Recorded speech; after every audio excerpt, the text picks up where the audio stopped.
zahabu, ariko hari hasigaye gato ubuzima bwanjye bwangize.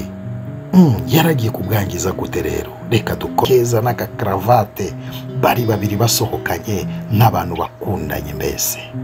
Bakinjira aho ngaho bitewe n'ukuntu ari ahantu heza hari classe.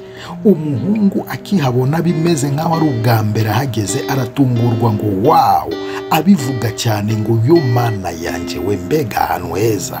Abantu bose baramureba baratungurwa, batangira kumureba kubona ukuntu ari gutangarira aho hantu. Kintu uri kubona ko ibintu byose bari kuguha, ibyo byose ugiye kunywa, bahise baza babasanga aho ngaho muri koridoro.